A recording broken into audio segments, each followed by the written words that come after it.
అందరికీ నమస్కారం. నేను మీ ఉష, రెసిపీ విత్ ఉష. ఈరోజైతే కూరగాయలు ఏమీ లేవని చెప్పి నేను కోడిగుడ్డుతో కొబ్బరి కారం అయితే చేశానండి. చాలా బాగుంది. ఈ కారంతో అన్నం అనేది 2 ముద్దలు ఎక్కువే తింటారు, అంత బాగుంటుంది. ఇది ఎలా తయారు చేసుకోవాలో ఈ వీడియో అయితే చూపిస్తాను. కావలసిన పదార్థాలు: ఉడికించుకున్న కోడిగుడ్లు, పోపు దినుసులు, ఎండుమిరపకాయ, ఉప్పు, ఎండుమిరపకాయలు ఇవి 20 వరకు తీసుకున్నానండి. ఎండు కొబ్బరి చిన్న చిన్న ముక్కలుగా కట్ చేసుకున్నాను. చిన్నులపాయలు, జీలకర్ర, కరివేపాకు, ఇలాంటి కొబ్బరి చిప్పని చిన్న చిన్న ముక్కలుగా కట్ చేసుకున్నాను, ఈ సైజు. ఇప్పుడు ఎలా తయారు చేసుకోవాలో చూపిస్తాను. కారం అనేది ఇప్పుడైతే ఒక మిక్సీ జార్ తీసుకుని కొబ్బరి ముక్కలు అయితే వేసేసుకోవాలి. మనం తీసుకున్న ఎండుమిరపకాయలు కూడా వేసేసుకోవాలి. రాళ్ళ ఉప్పు అయితే కొద్దిగా వేస్తున్నాను. జీలకర్ర. ఇప్పుడు ఇదైతే మూత పెట్టుకొని పౌడర్ అయితే చేసుకోవాలి. మూత తీసి చూపిస్తాను.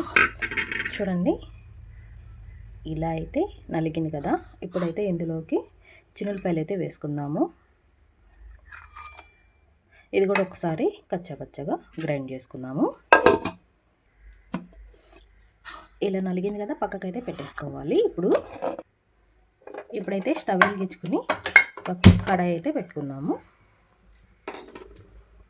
ఇప్పుడు ఇందులోకి 2 టేబుల్ స్పూన్ల వరకు నూనె అయితే వేసుకోవాలి. ఒక చిటికెడు పసుపు, ఒక చిటికెడు ఉప్పు వేసుకోవాలి.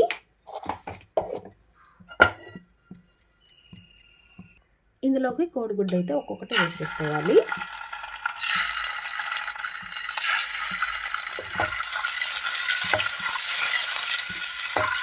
కోడిగుడ్డు అనేది గోల్డెన్ కలర్లోకి వచ్చింది కదండి. ఇప్పుడైతే గిన్నెలోకి అయితే తీసేసుకోవాలి.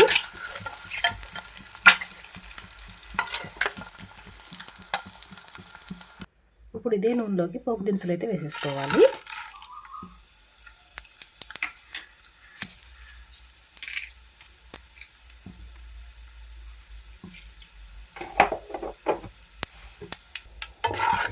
పోపు అనేది ఇలా కలర్లోకి వచ్చింది కదండి. ఇప్పుడైతే ఎండుమిరకాయలు అయితే వేసుకోవాలి. అలాగే 2 రెబ్బల కరివేపాకు.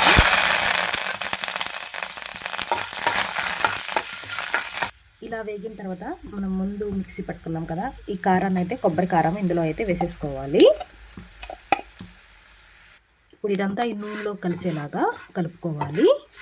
ఎక్కువసేపు అవసరం లేదండి, 2 నిమిషాలు అయితే సరిపోతుంది.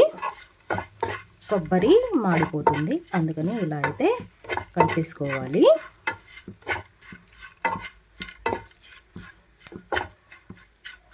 ఇప్పుడు ఇందులోకి మనం గోల్డెన్ కలర్ ఫ్రై చేసుకున్నాం కదా కోడిగుడ్లు, ఇందులో అయితే వేసేసుకోవాలి.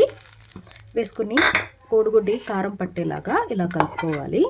వెరీ సింపుల్గా అయిపోతుందండి ఈ కారము. మనం అన్నం ఉడికినంత సేపట్లోనే ఈ కారం అయితే మనం తయారు చేసుకోవచ్చు. చాలా బాగుంటుంది. మీరు కూడా ఒకసారి ఇలా సింపుల్గా కొబ్బరి కారాన్ని అయితే ట్రై చేయండి.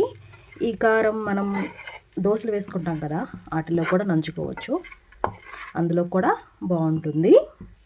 ఇప్పుడైతే స్టవ్ అయితే ఆఫ్ చేసుకోవాలి. ఇలా కలిసిపోయింది కదండి కోడిగుడ్డు అను కారం.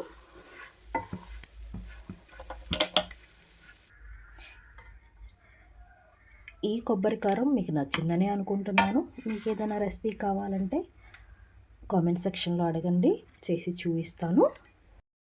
ఈ కారం కూరగాయలు ఏమీ లేనప్పుడు ఇలా ట్రై చేయండి. వేడి అన్నంలో ఈ కారం వేసుకొని తింటే చాలా బాగుంటుంది. 2 ముద్దలు ఎక్కువే తింటారండి ఈ కారంతో అయితే.